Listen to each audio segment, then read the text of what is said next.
we will be now moving to the plenary on methods. And we were talking that if we continue not hearing each other over the stage, maybe we will ask for the microphone, and then we share with the audience the microphone to hear us. It's good. Now it's good. So problem solved.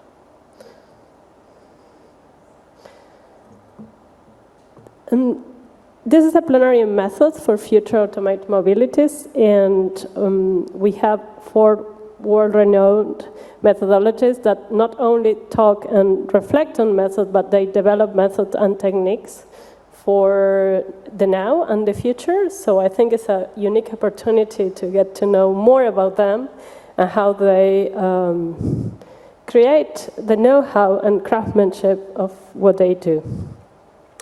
You know more of them online and in the room because they were already speakers. But we have Professor Flora Salim, the CI from the track on transportation and mobility. And she works, she's a computer scientist, and she works around design and developing ethical and data-driven interventions with multimodal sensory data. We have Professor Sarah Ping today that she haven't, I think I'm introducing you because you haven't been introduced, but she's a very well-known anthropologist, social, visual, and design anthropologist, working with ethnography and other methods in the intersection between the design, the use, and the futures of emerging technologies. We have the Professor Noortje. I hope I pronounce him well. She's a sociologist by training, right? And a social scientist and technologist. And she's also a very well-known methodologist in social sciences. And she worked with, from ethnography as well, with situational analytics and online issue mapping as techniques.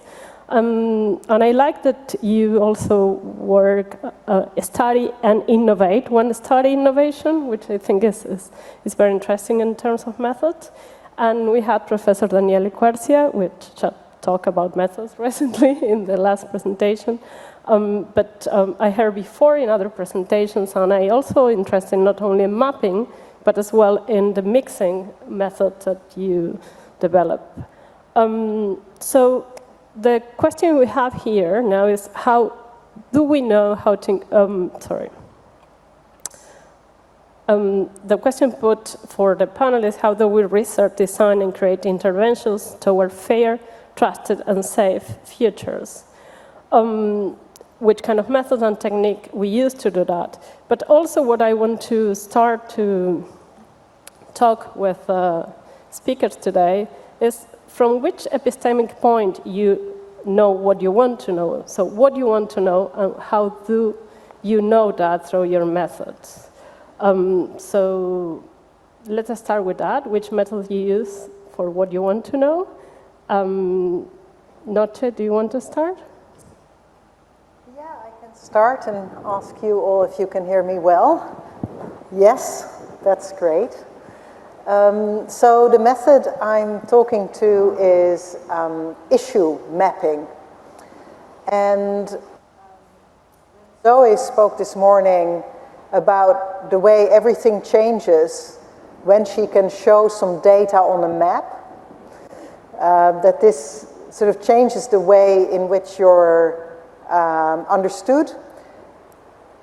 I thought it was a very good way of also describing this method of issue mapping. Because what this method does is it uses the analysis of data and the visualization of data to show how topical affairs and debates about topical issues unfold. And so the method really uses data visualization a lot, visualizing networks of the actors that are implicated or that mobilize around an issue, showing maps of the sometimes sudden eruption of interest in a given topic, say crashes of autonomous vehicles, for instance. So the method really relies a lot on that kind of visual representation And so it's a very good challenge for me now to sit here without slides to talk about issue mapping. So I'd like to say a few, just a few things to characterize the method, and also why I remain, am committed to it already for a long time. So first thing that I find really interesting about this method is that it is interdisciplinary, in that visualizing debates, visualizing public discussions about topical affairs is something that has been done in sociology for many decades. So for instance, debates about nuclear waste were, when I was a student, I was shown the maps of actors mobilizing around the nuclear waste issue, what were the key positions for and against storing nuclear waste in the land. But it's also a method that isn't only used by social scientists, but also, for instance, by activists. And indeed, when you try to tell the story of this method, it's sometimes quite hard to keep separate the way in which social scientists used it and the way in which it was used by activists and policy makers. So again, on this topic of environmental policy, there were a lot of policy researchers and researchers working for environmental organizations like Greenpeace, who also use these methods of mapping out the actors, their positions, what are the points of contention, in this case in relation to nuclear waste. And so it's a method that's very hard to pin down. It's used across universities and policy and activist contexts, which I think is really also an interesting challenge to academics. How do we relate to our methods, not as something we own, but that we share with other professions and practices.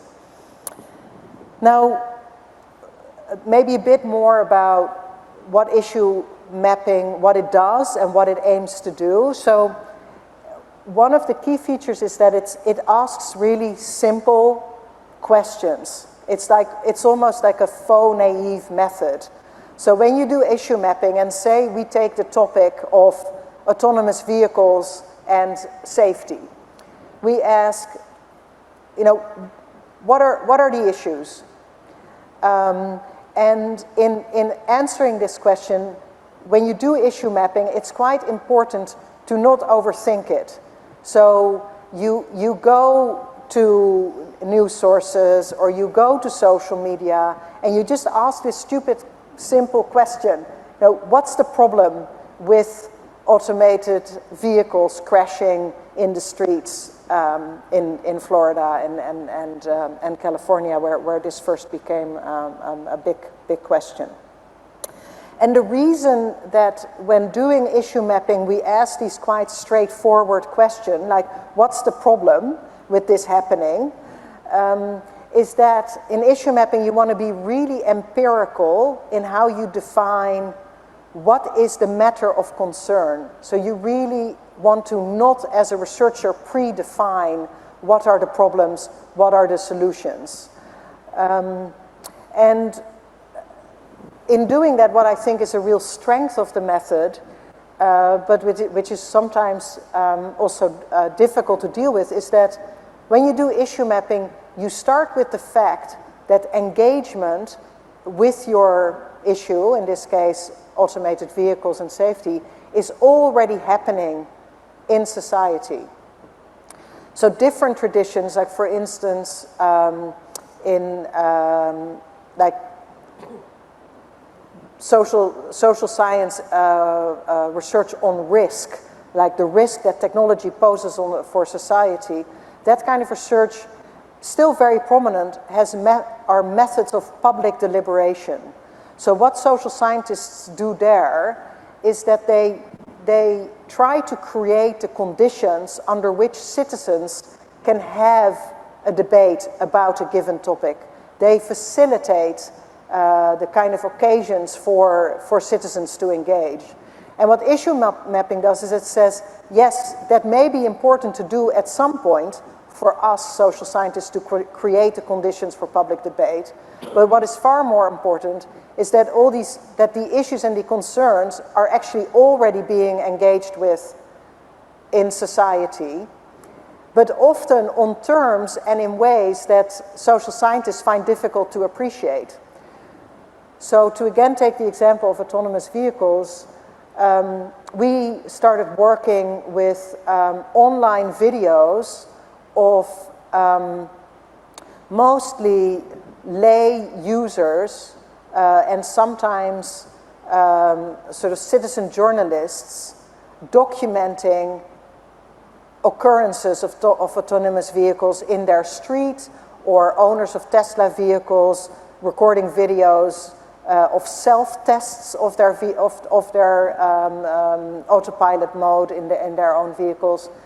Now, as someone who practices issue mapping, I find it really important to go to this platform, YouTube, that I have lots of difficulties with the way in which YouTube sort of stages engagement with self-driving vehicles. You know, it is a lot of the material is vehicle owners or tech journalists looking for content that they can share, which you could say, oh, it's quite reductive in how it facilitates engagement with the question of autonomous vehicles and safety. But I find it really important that we start from the engagement as it's already practiced in society. And that can also be other kinds, doesn't have to be necessarily only videos on YouTube, can also be in other work I did focusing on regional journalists and how they sought to report on autonomous vehicle testing in their towns and in their regions, often with very little information being available. And what you do when you create an issue maps is that you show not only what are the issues, but also where is the debate unfolding, how does this maybe bias how we in society get to articulate what is the problem with autonomous vehicles. And you know, if you recognize that there are multiple places where this happens and not just one place, I think you can also create, I think, quite interesting contrasts. So, for instance, from the work of analyzing YouTube test videos, something that came to the fore quite persistently is that often pedestrians or passerby in the street have no idea what's going on when automated vehicle testing is happening. So you encounter quite often recordings that say, we don't really have any information about what this is, we don't know what's going on, and a quite repetitive kind of accounting of, it's not clear what this is about. And you know, when I actually more and more believe that it's not clear what this is about, is a key, really a crucial dimension of how automated mobility futures are not quite unfolding in society. That somehow the threshold of public relevance of this innovation is often not met. And I think it is because with issue mapping, you start with such an open mind. You know, it's your method is to not pre-decide what the problem is or what's going on, that you can get these kind of sort of issue definitions. I should maybe say two more things and then hand over, not to speak too long. So 2 points. One is that in issue mapping we use many different kinds of methods. So for instance, earlier this year we started running an online consultation where we invite experts to identify controversies with AI in the UK in the last 10 years. And so here it's all about the invitation to the expert which we will then continue after we collected all their problematizations of AI through the consultation. We will invite them for a day where we present our own controversy and issue mappings around AI research. But in that project, it's all about how do we design the invitation. You know, why would an AI expert who is very much in demand, who has, you know, the problem of relevance sorted, you know, everyone's interested in AI, how do we invite them into this kind of slow process of articulating what are the problems and the frictions of AI? We're also sometimes working with design methods, like some of it you already saw this morning, but I'm also currently working with methods of what's called data physicalization. So where we take data about controversies, in this project it's AI controversy, so it includes a controversy about automated decision making, a controversy about large language models, and we work with designers to turn our data that we have gathered around this controversy into an object, and objects that participants in our workshop can then engage with. So here we really want to sort of step away from the data overload of AI publicity to create a different kind of engagement where it's all about what is the shape of the controversy. You know, does the controversy go like boom and then it's over? Is it a kind of a sudden burst?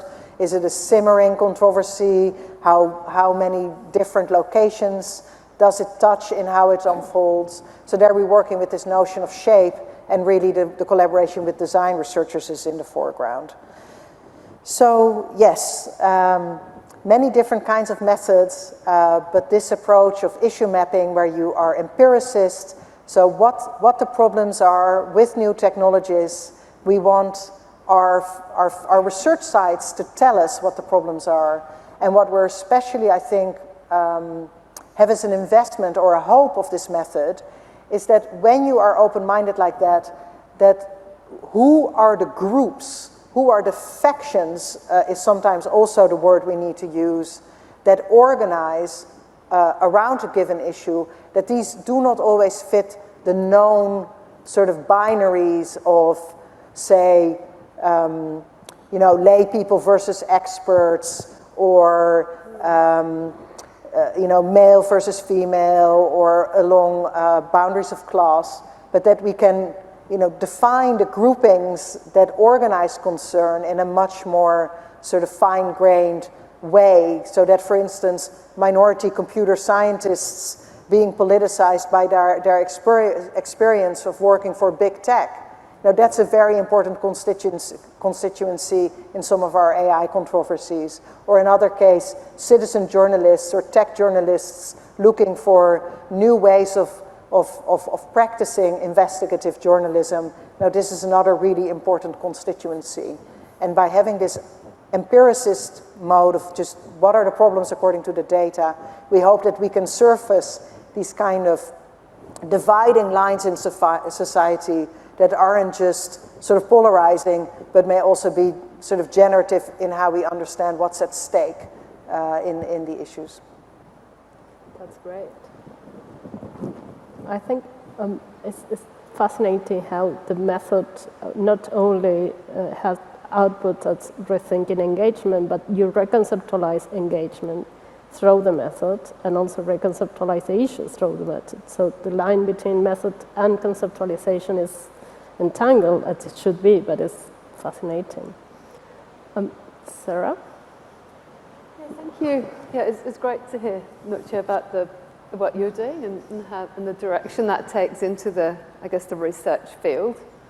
So I guess a little bit about what I do. My work mainly involves innovating design anthropological methods and what I call futures anthropology's methods.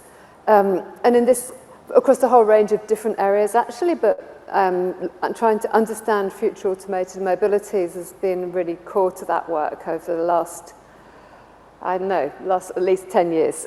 So I'm an anthropologist, and I also trained in visual anthropology for a year, which is essentially documentary ethnographic filmmaking.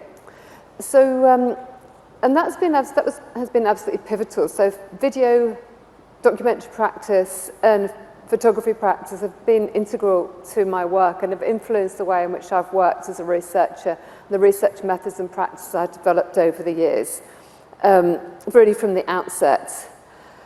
And also tends to have been part of all of the collaborations which I've developed. The second big influence on my research practice has been my collaboration with designers, particularly, I guess, in relation to my interest in futures, my interest in questions around uncertainty and contingency, and that question of us not really knowing how things are going to play out in what comes next.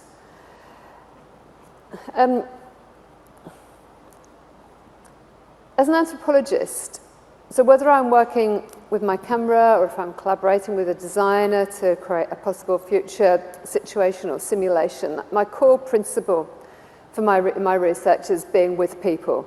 So sharing those moments with the research participants in the present, but also as we go forward into our shared collaborative kind of uncertain futures. I'm very interested in the emotional or affective experience of how we experience the present and also how we anticipate what's going to happen next, and also in the sensorial and physical experience of that as well.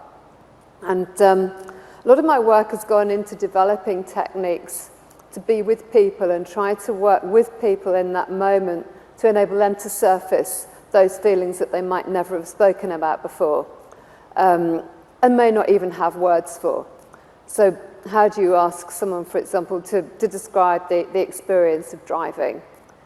You can sit in an office with them and stick an audio recorder in front of them, or you can get in a car with them.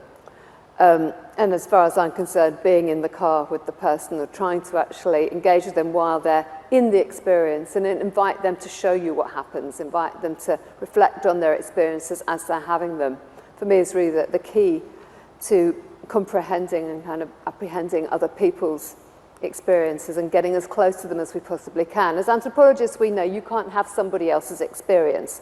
You can't actually be in somebody else's body with them when they're experiencing driving, right? But you can try to empathetically somehow understand what it might feel like to be that person in that particular situation, in that particular moment. And in saying that, I'm actually kind of paraphrasing visual anthropologist who spoke about that as being fundamental to the idea of making ethnographic films a very long time ago. So the idea of using film is not just to try to understand what people are doing in that moment, it's also about taking that positionality, that subject position of filming somebody and trying to imagine what that person who you're filming, what their experience is like, but also taking your experience as the filmmaker and enabling the viewers of your video or your film to put themselves into your position as well. So there's a double position that we hope people will occupy when they're watching a film or a video, and that might be about the experience of experiencing some kind of mobility vehicle or some kind of aspect of mobility, or walking or cycling. Or it might be the experience which we've been looking at with the team in Sweden, whose work you're going to learn a lot more about later and which is represented from the posters, the experience of actually being in a simulated future self-driving car, for example. How do you understand what it might be like for someone to be in a possible future experience that isn't even possible in the present? So for me, that's the real kind of issue, the real problem, the methodological problem, is how do we investigate situations that haven't happened yet? And of course, you can't investigate something that hasn't happened and won't necessarily happen. But how can we investigate the possible? How can we be in the possible with other people as they experience the possible and seek to comprehend what that might be like? And how do we then use that knowledge that we've created with those research participants to try to create sets of principles around the values that people might engage with in the future in terms of making decisions, or the ethics which might participate in the way in which people make decisions or do things in the future. So I won't talk much more, but what I want to highlight is that for me, the idea of constituting a futures-focused social science is just the most important thing we can possibly do in terms of joining up the work of qualitative social scientists with people from other disciplines, so from data scientists, so people who do predictive data analytics, from the work of engineers who produce tech, which is meant to do something in the future. Qualitative social scientists have not worked in the future space, particularly anthropologists. We've justified the work that we do in terms of our ethical commitment to always writing about things that have already happened. So how do we let go of that and actually write about things that haven't happened and communicate about things that haven't happened to people in other disciplines beyond the written word? So that, for me, is the fundamental challenge for qualitative social scientists, particularly anthropologists right now.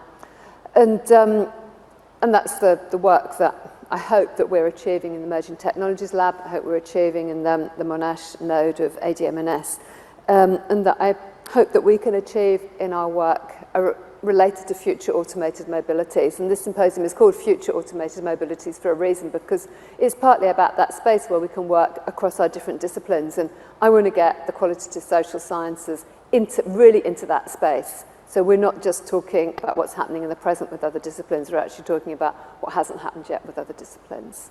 So I'll be quiet now. Move on. Yeah, thank you.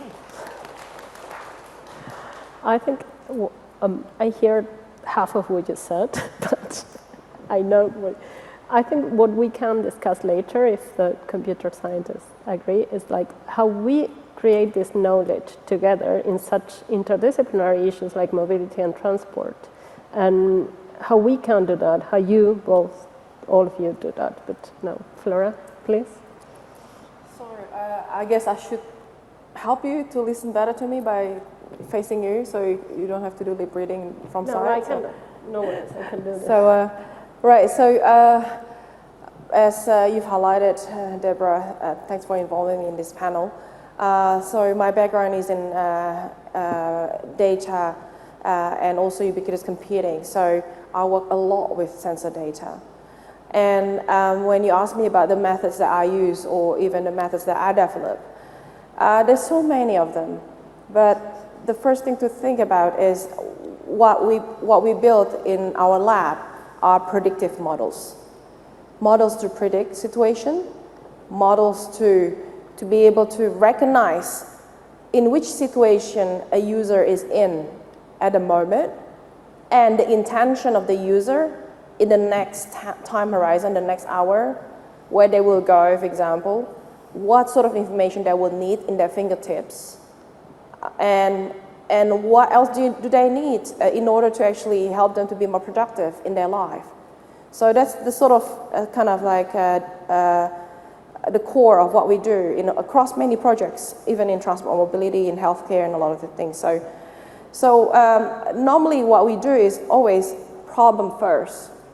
So as a computer scientist, we always start with the problem definition, framing a problem. So what is a problem that we're trying to solve?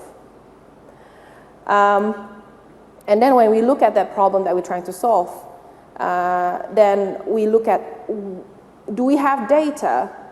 Do we have the data that we need to be able to solve that problem? What are the current insights that we can glean from the data, so we can then actually make an evidence that actually can lead to actionable insights? Because when someone wants to make a decision about, for example, even purchasing a new house, or that's a big decision, or where should I live, or even today, for example, planning your trip back home, if you know there's going to be a big rain and it's going to disrupt your travel, maybe you might want to change one of your meeting this afternoon to, rather than face-to-face, but virtual, because you you might get a storm alert on your phone.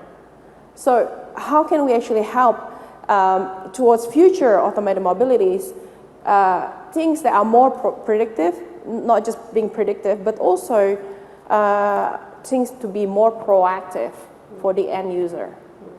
And how do we get there? It is important then to be able to reconstruct that user experience. So Sarah, for example, doing a lot of observation from videos. So those videos are her data.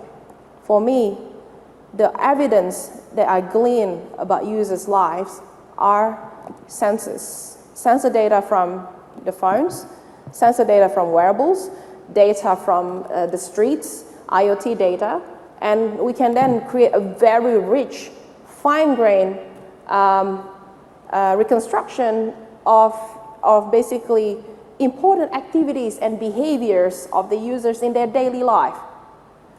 And out of those, we can then also look at, for example, the specific tasks. If the problem is about creating an intelligent assistant that can help, that can provide users important reminders, or, for example, apps that actually needed in order for them to solve certain tasks, then we need to know what task they're working on. And in order to get that, we need to be able to reconstruct, okay, I know that Flora right now, maybe my phone will know if I build this model and sit on my phone.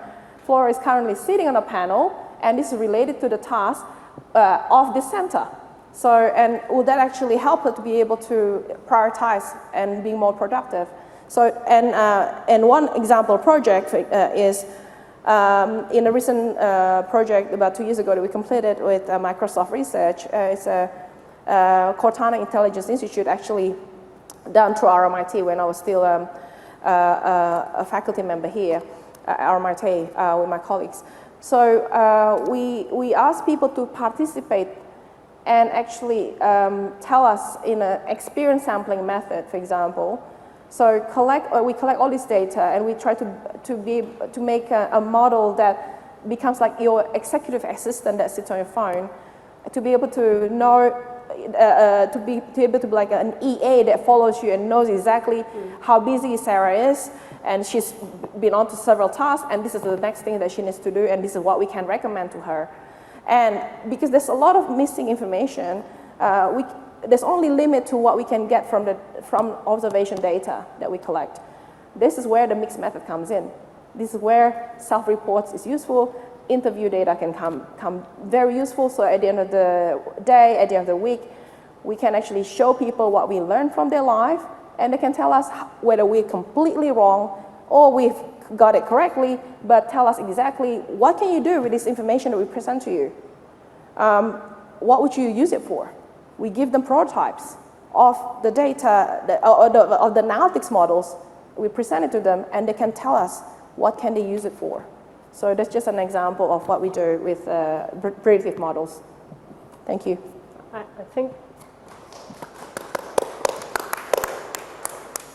I think it resonates a lot with the social scientists, the process of situate yourself and understand how you will create that problem. And I think later we can talk about it more. The question is which methods I use. And what you want to know with that method. Depends.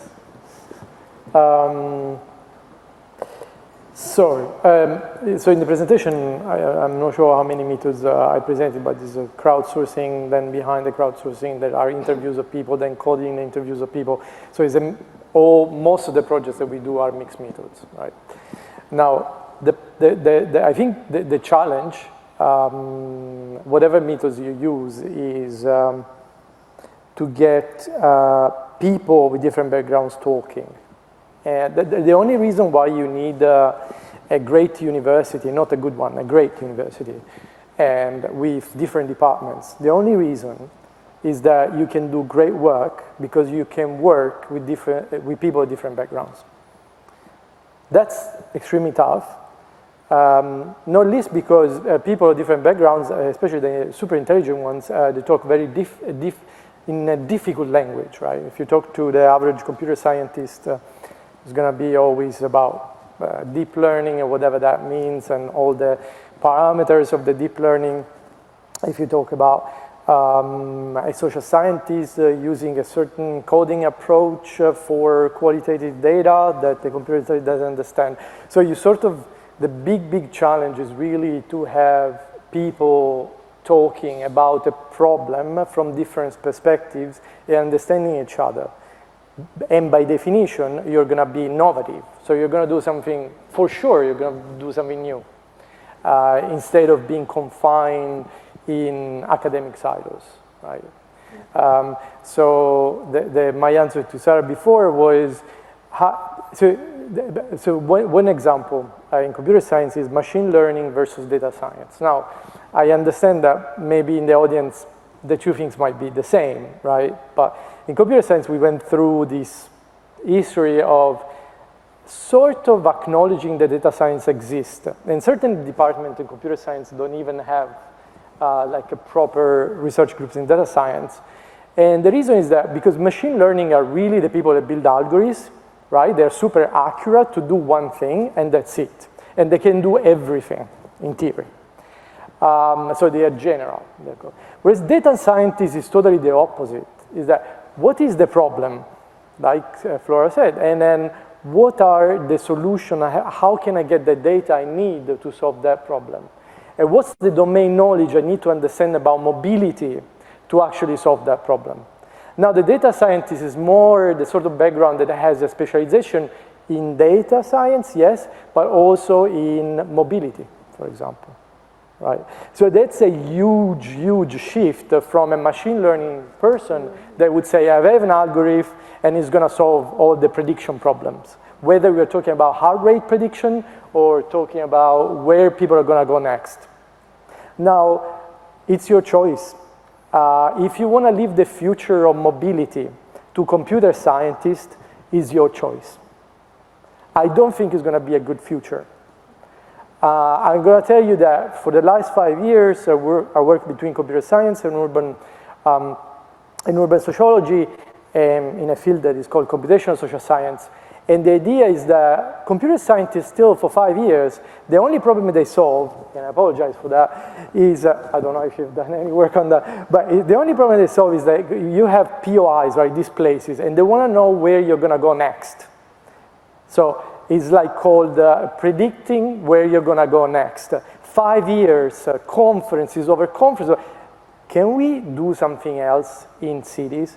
Can we offer a different experience to people? Can we offer tapping into the social sciences? Can we offer something else? Can we actually build places or build apps with which we can live the city depending on our personality? Why not working with social psychologists? They can do that. Why not understanding how people perceive the different privacy layers in a city through visual ethnography, for example? Why not? So then the question is that, yes, mixed method approaches, but be open to talk to people different than you. Get out of the filter bubble you are in, we are in, actually, because the future is not owned by computer scientists, no matter how you feel. It's going to be the horrible future of predicting where you're going to go next. There might be a better future, and that's in your hands, actually. I answered a different question, but... Yeah, you answer whatever you want, but it's okay. Like, if everybody's not afraid of the future now, we are... I'm working on that problem as well. Predicting where you go next. All right, it's one of the toy problem I really like, but yeah, thank you. And it's a tough problem, by the way.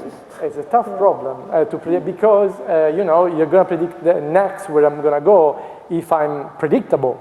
But most of the times, you want to predict the sort of deviation from the... Yes. So, I mean, we can talk 5 years about that, but, you know.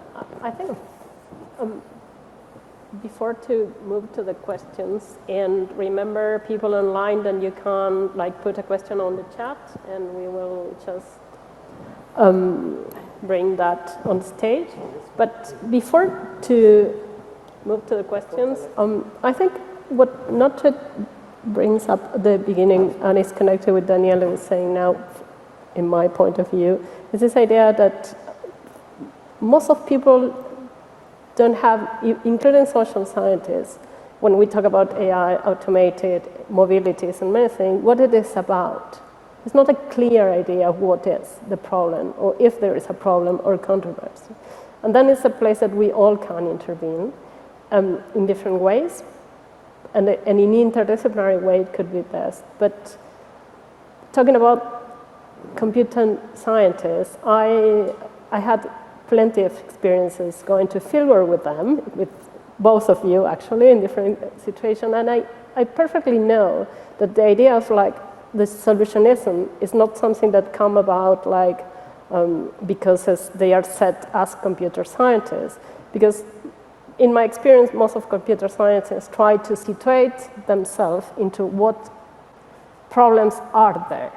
So how we can all together get right, what could be possibly go right if we go together to ask people, as Noortje said, what is the problem, how we do that, and we clear up this, what it is about, what is going on in a way that is not straightforward, if not complicating. So if there is any question in the room? Maybe to add on that, there Yeah. is please. Yeah, I'm going to start with a joke. So a bad one. Last week I was speaking with a friend of mine, and he was saying, did you not notice that the more an academic writes about how bad AI is, the less that academic knows about AI? Which is true, right?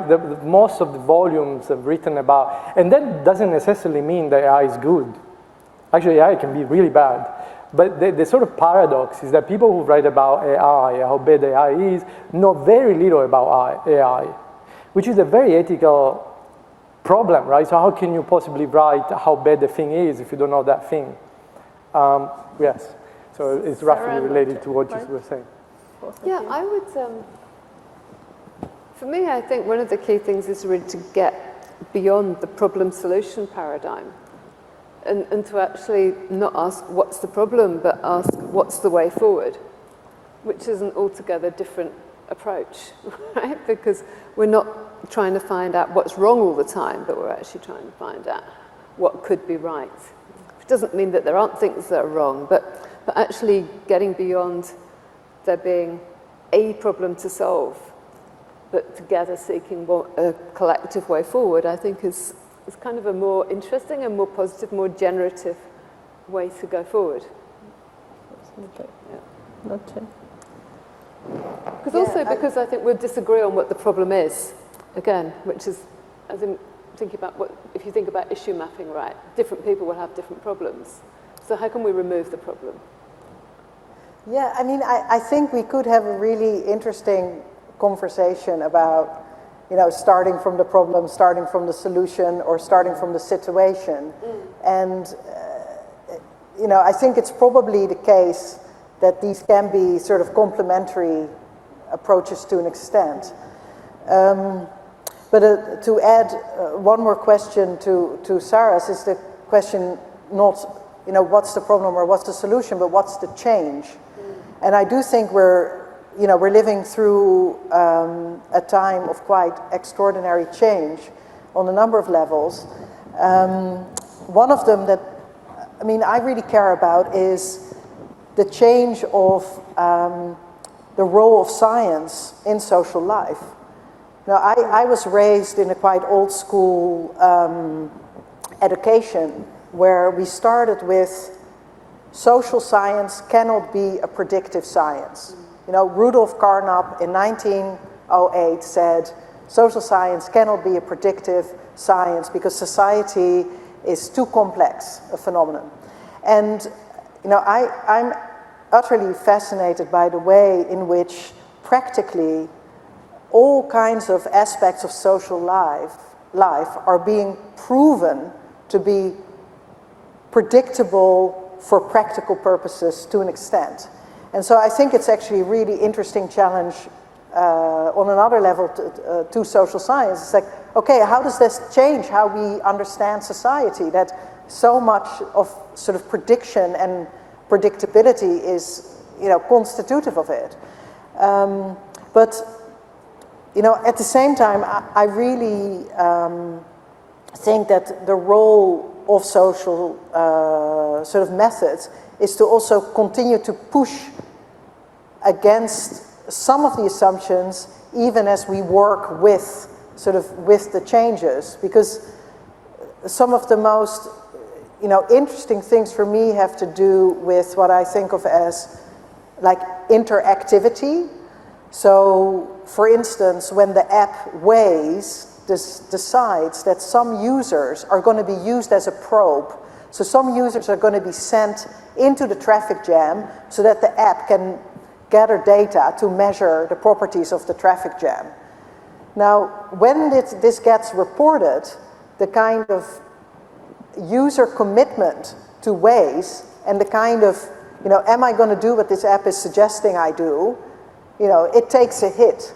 So there are all these kind of, this notion of these complex feedback loops very much remains, and what I hope we can do is make that part of the phenomenon, to not just have a sort of mechanistic definition of, oh, these are people's habits and we're going to predict them, but that all these complexities are totally part of the phenomenon.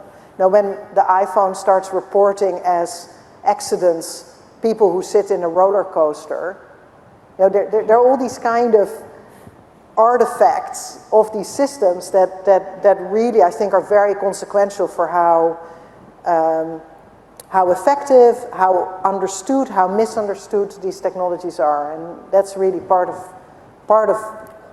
it has to be part of mobility's futures, this kind of complexity. Flora? So another thing I'm not sure if I'm hearing his feedback. Yeah. Okay. Feedback, there you go. All right. Evidence-based decision making. So I think the one thing that we need to consider also is the how do we come, the machine learning model that we built, right? It's always based on the training data, and it's always based on the historical data. And the thing is, Daniele has actually pointed out a very good point. Behaviors now have become so dynamic, especially after, we live in the COVID times when everyone's locked down and people don't really move. Now that we get out of that lockdown period, mobility decision making has become a conscious choice. You and I can make a conscious decision about whether we're going to work next week, which day we're going to go to work. It's no longer Monday to Friday, 9 to 5. That behavior has become so dynamic. So, this model is no longer robust. So even if we build something that's predictive today for tomorrow, it may not be robust six months from now. Especially climate change, La Nina, and all of these things have disrupted our lives. So there will be more disruptions. So there will be a lot more uncertainty. So I guess this is where I think we really need to get that participatory aspect that you mentioned to be part of the machine learning model.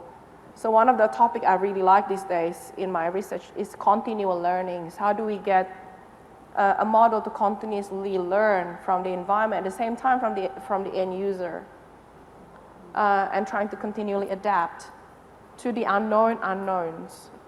So this is still a very, very difficult problem, and we need to have a model that actually be able to respond. And one thing also is, I just want to give you an example about how technology, when it was designed, you never know. There's a lot of examples, right? But for example, Pokemon Go, when it was first released, it was actually created also to engender placemaking, right? But Ingress have admittedly said, we didn't realize when we made these Ingress portals for people to catch Pokemon, it actually create a more racial, desegregation. Mm-hmm. Because the people who move around in the white neighborhoods, they tend to even move around more in the white neighborhoods, and they don't go to the areas because even the portals is open in certain areas, they won't go there. So it's actually highlighting some of these biases. The data actually perpetuates that, and the algorithm can perpetuate that. We have to be more agile about the responses from people, because it's actually, sometimes the tech is designed for good, for the algorithms is not designed with that kind of biases, but the responses to that is biased. And we need to ensure, even as the algorithms continue to learn, we don't actually portray those biases back into the model. I think it's interesting, something that coming from the previous panel about how designers get the values embedded, but as well, a thing that we never talk is about how the values outside get embedded in technology when technology is out in the world. So, any questions from the public?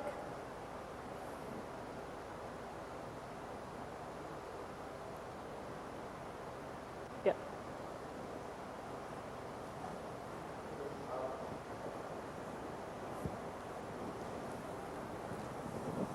Okay, thank you very much for the panel. I have two questions. One is for Professor Noortje. Did I spell that correctly? Yes. Okay, thank you. And Professor Sarah Pink. So the first question regarding the issue mapping, I would like to know how does issue mapping differ and intersect with other data analysis methods such as sentiment analysis and big data analysis? And perhaps you can give more detail about maybe we can use a mixed method approach to issue mapping and something along the line. And also I would like to know, I'm sorry.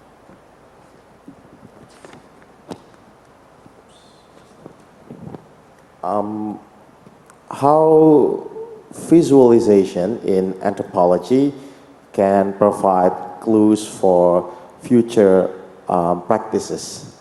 Perhaps those are my questions. Thank you very much.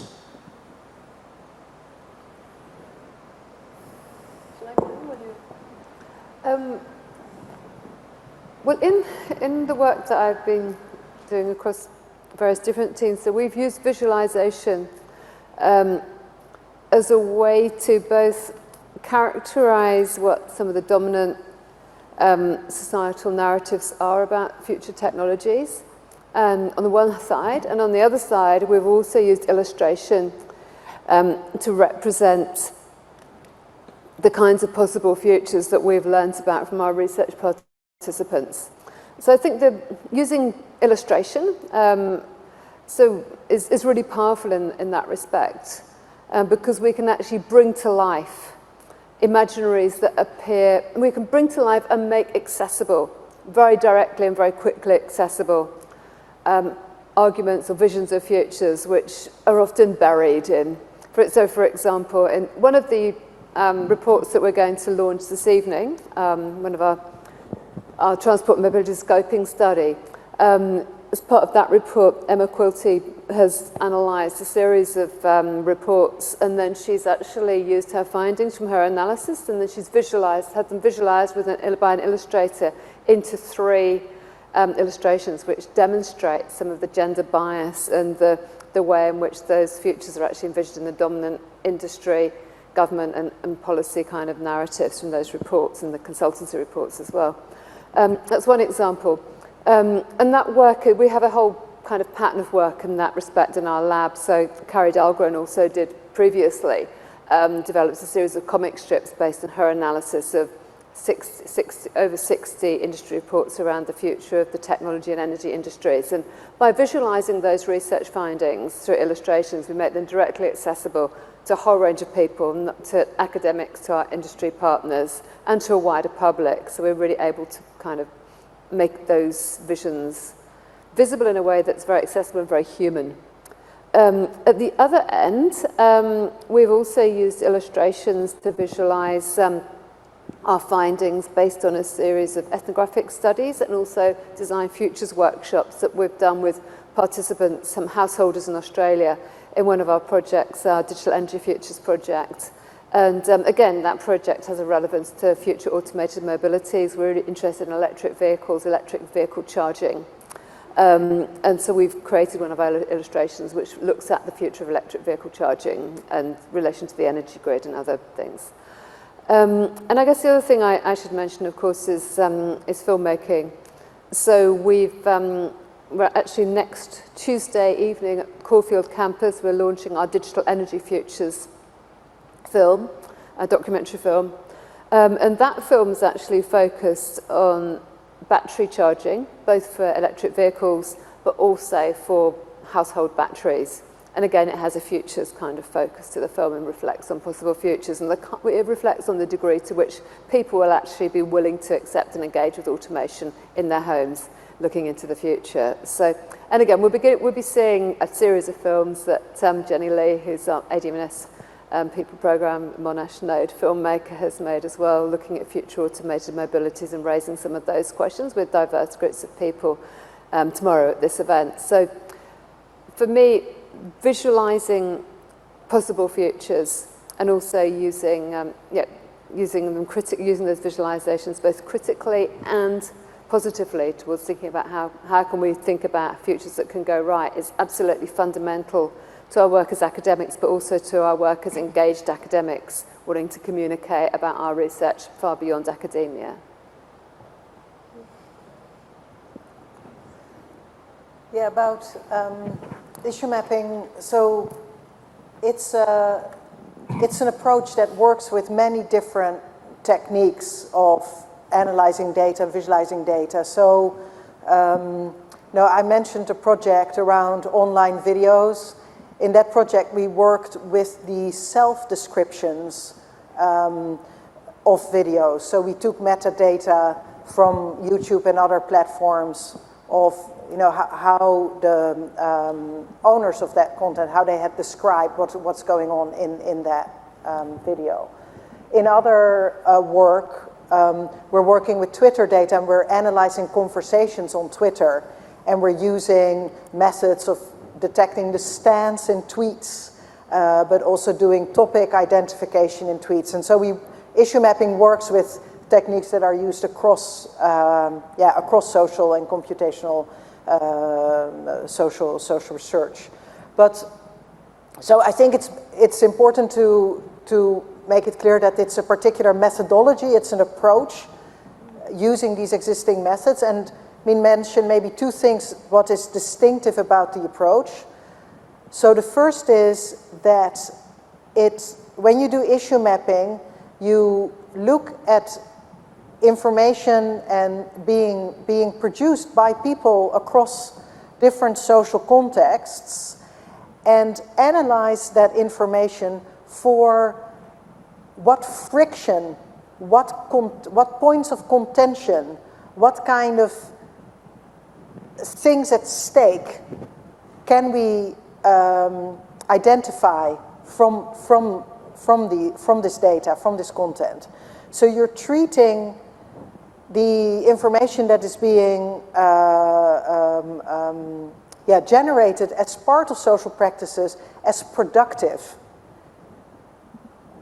Because, so to give you an example, in analyzing the Twitter conversations about large language models, we found that a lot of the discussion focused on when we identify problems of bias, so the models prove to be biased or there's biases in the data, is this a question of bad ethics, or is this a question of bad science?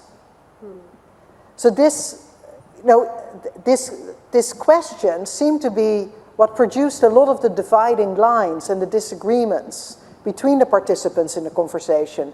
If you thought bias was an issue of, well, we need better normative frameworks, we need better ethics, a different set of relations, those positions would be grouped together, and the positions around, no, this is actually about the quality of our data, the care, relation of care.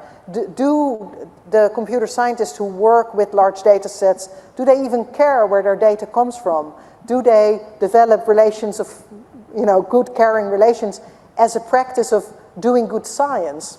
And so that's what you really take then from your analysis to find what are the points of contention that are articulated, that get defined through the exchange. And more generally, it means that you take a really a kind of a dynamic perspective on what are the defining sort of problems and also conflicts in our society. So it's like, actually for me, like conflict or friction is not, it's not actually a negative thing. Of course, there can be very sort of situations of harm implicated in it, so it's also not innocent. But it's really a sense that, you know, through that people today define their issues, they define their concerns by sharing information about it.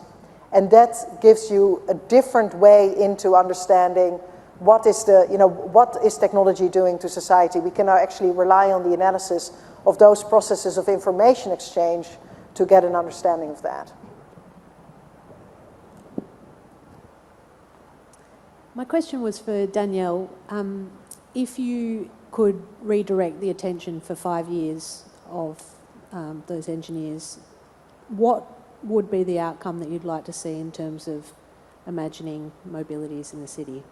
Oh, it's a big one. Easy question. So, well, 5 years.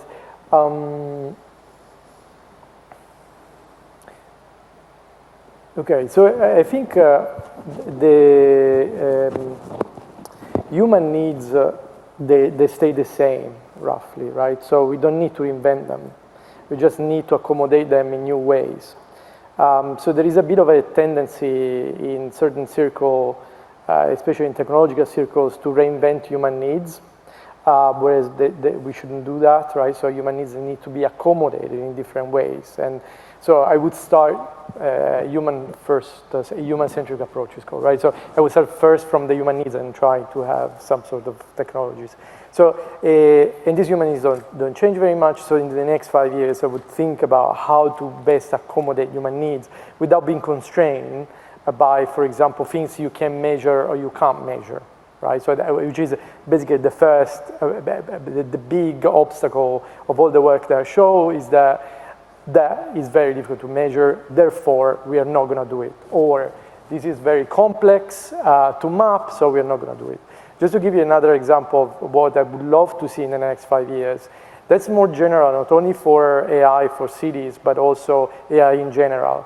What we're trying to do within Nokia as a company, we're trying to give tools to developers who actually, the job description of a developer or an AI engineer, it's a bunch of people who have good intention, but somewhat the emerging outcome is a bad impact, right? And we don't know exactly what happened. So I assure you that in Facebook, they're marvelous engineers with really good intentions, but the impact on society is the worst you can imagine right now, right? And so one thing I would like to see in the future is that how can we embed things that are very complex, like AI ethics, inside the development process. So just to give you an example that is practical, in the next 2 years, within the company, we are going to roll out kind of card games that developer can play to think about ethical issues, like, is this algorithm to go from A to B fair across demographics? Is it transparent? Is it explaining why you're sending people to one road over another, right? So adding explanation. Is there, once we build this system inside the company, there is a chain of accountability within the company. So if something goes wrong with people in the city, then is anyone responsible in the company for that? Now, those are called prompt cards, and they're a card game that developers can play, and people can say, well, that's an oversimplified thing, but that's the start. That's the start of embedding AI ethics inside the development process of engineers, right? Sort of, it's a way of interacting and familiarizing for engineers with very complex issues of AI ethics. So that's what we're going to see for sure in the next 5 years in AI. AI is going to be very little about AI and very much about what's the impact of AI in society.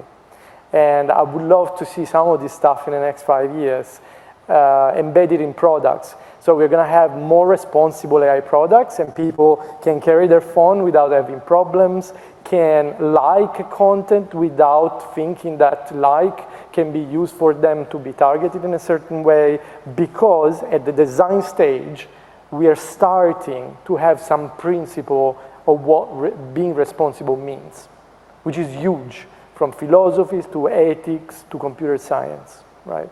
So that's what I would love to see in the next 5 years. It's gonna come, it's gonna come. Thanks for this lecture. Questions?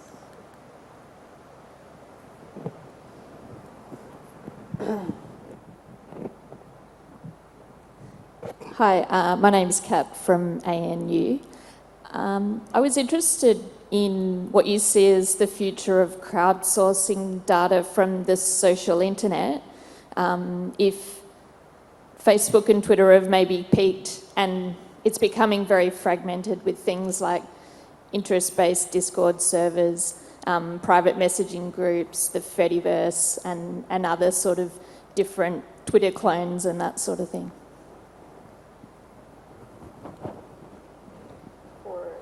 For who? All of them? Yep.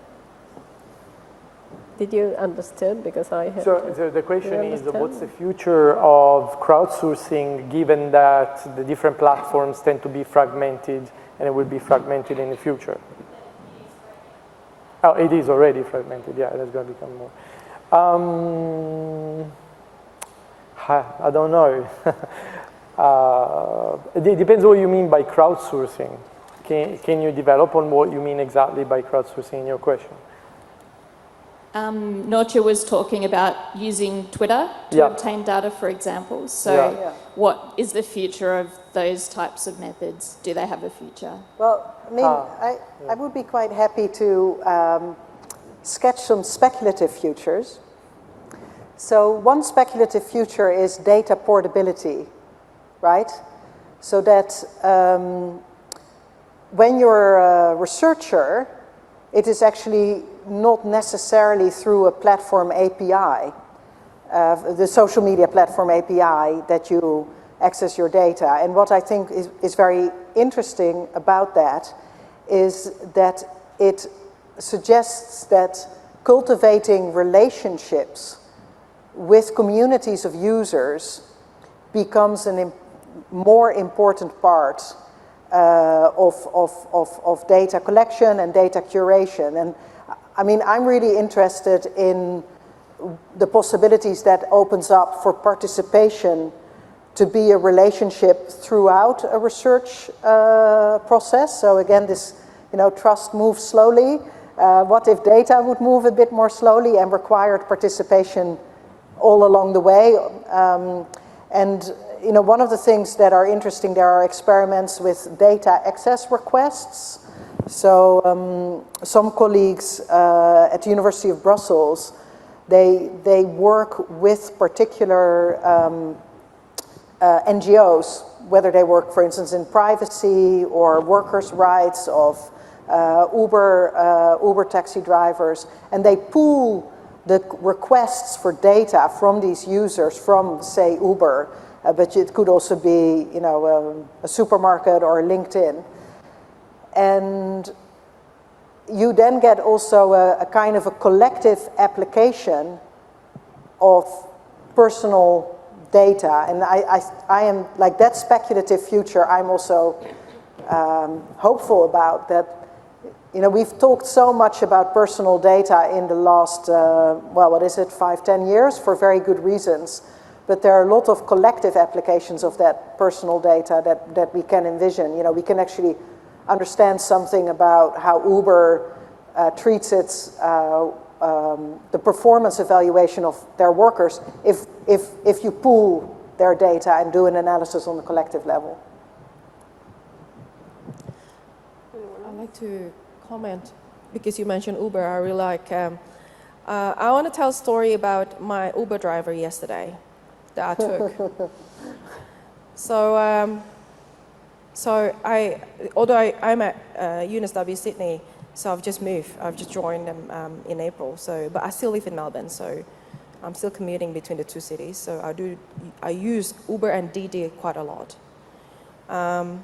So Twitter data, although you might want to do crawling and crowdsource sentiments, even if you buy them, you can only get 10%.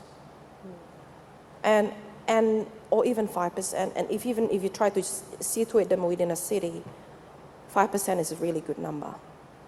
So it's very small representation out of already a small representation of the population, because not everybody uses Twitter. So you won't be able to get some comments or nuances from an Uber driver that might be complaining about their algorithm. So the Uber driver that took me from UNSW yesterday from another conference, there's a smart city conference happening in UNSW.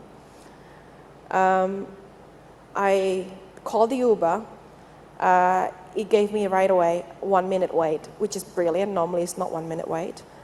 Apparently that Uber driver is dropping a passenger just right in front of the theater where I was being picked up.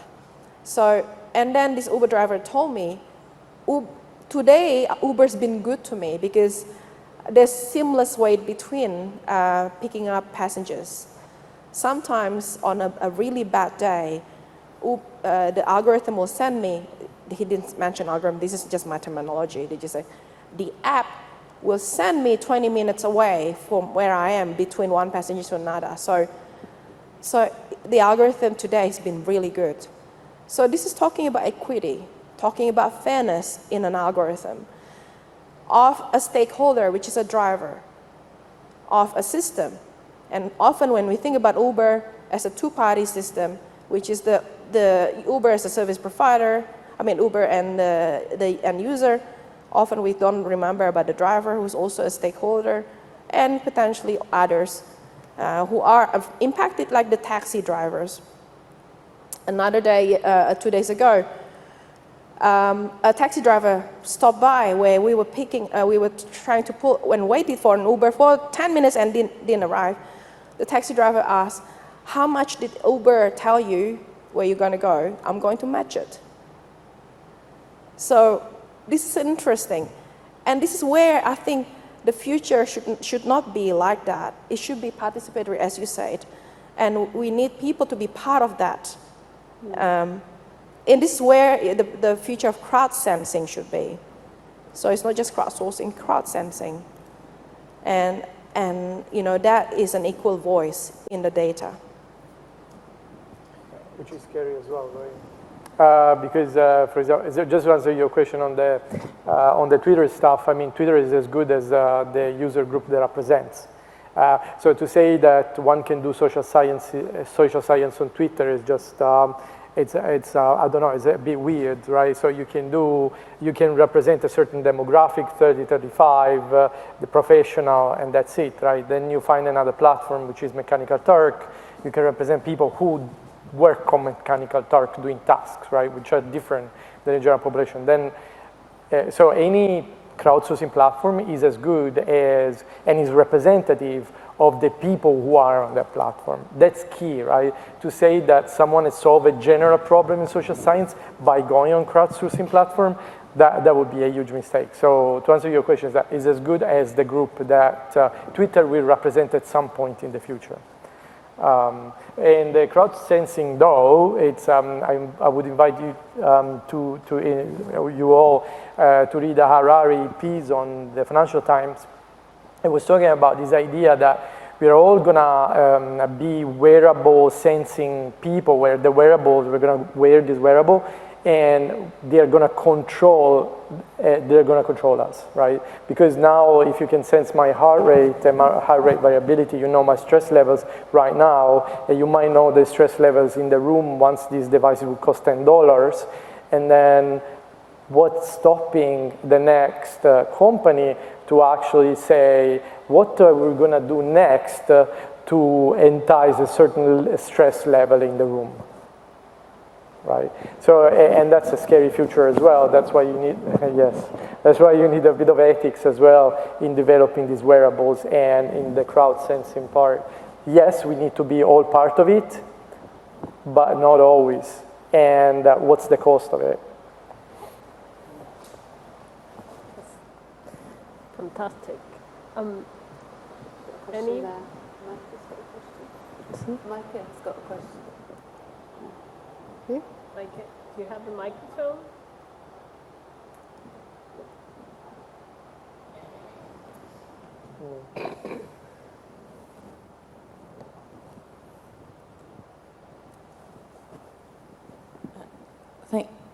Thank you for bringing in that experience with the Uber driver. I thought that was a really interesting point, because with these sort of ethical questions about algorithms, one thing I feel like is interesting to bring is how much this functions as a disappearing machine for the types of relationships that actually shape what's happening, including the power relations, right?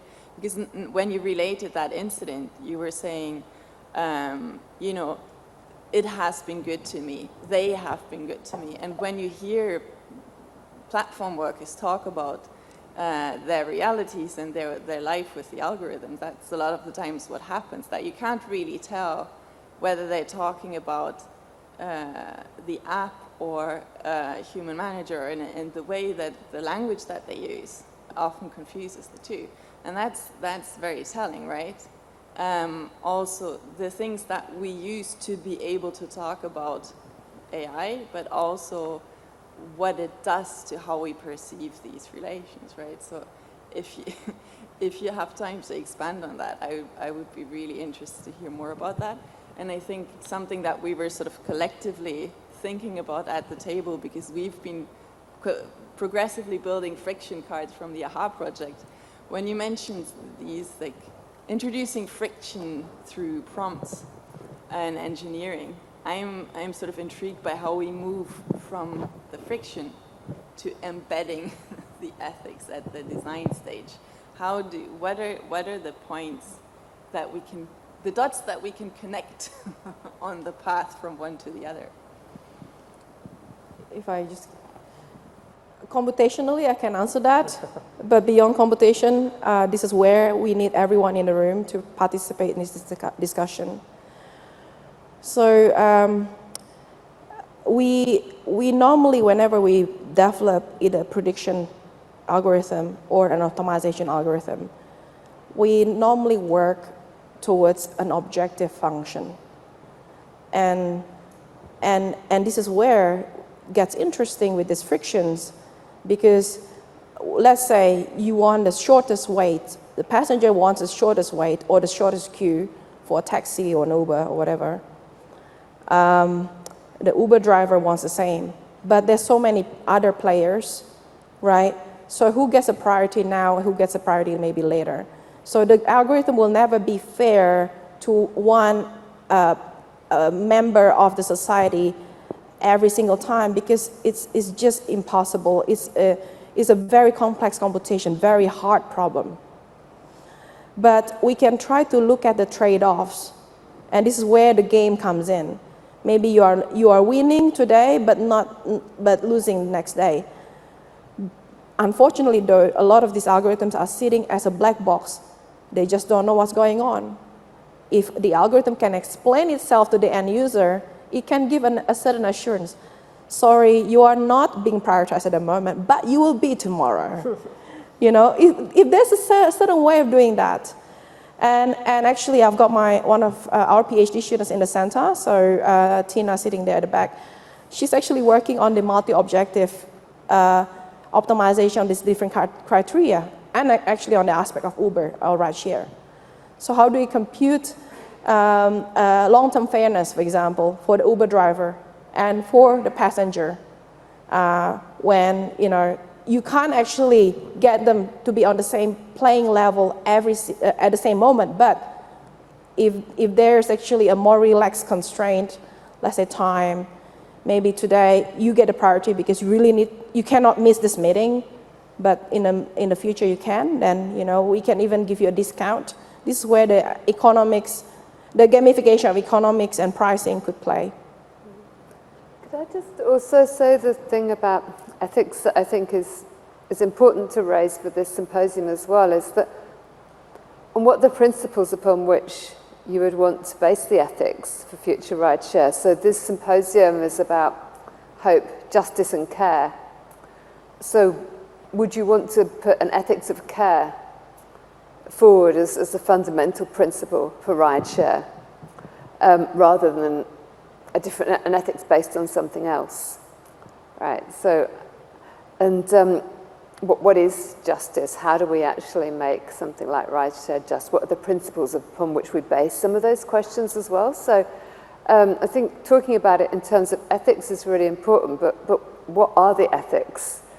And how do we, before we even kind of make some of those decisions about how we put ethics into these systems, what kind of work, what kind of research, and what kind of methods do we use to even understand what the ethics should be?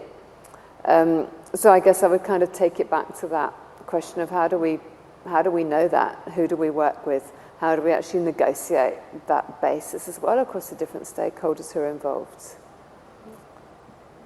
I think we are running out of time, but I think we need another session about how you engage methodology with these futures and to create all these other stakeholders that were mentioned and appear into what you said to create this ethics, because it seems that you are talking about moral values and how from that moral values we move to ethics. I think I'm really fascinated with the conversation today. I hope everybody else as well. We have a break now of 20 minutes and then next session. So thank you very much, all of you. 15 minutes. 15 minutes, sorry.